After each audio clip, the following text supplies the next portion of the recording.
Job 2:25 reads, "And I'll restore to you the years that the locust hath eaten."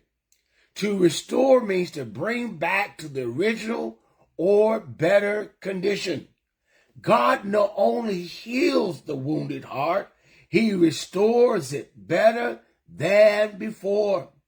God makes up for lost time, lost peace, lost hope, and restores what was stolen.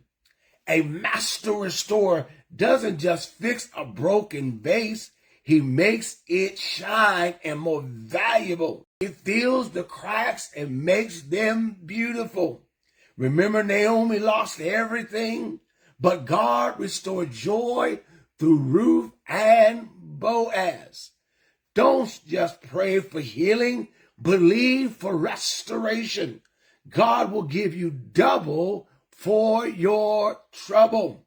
God doesn't just patch you up, he polishes you and prepares you for what is next.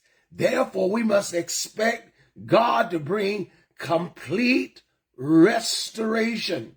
What the enemy stole, what somebody's done to you, God can restore what was taken from you. Remember, Job received double for his trouble.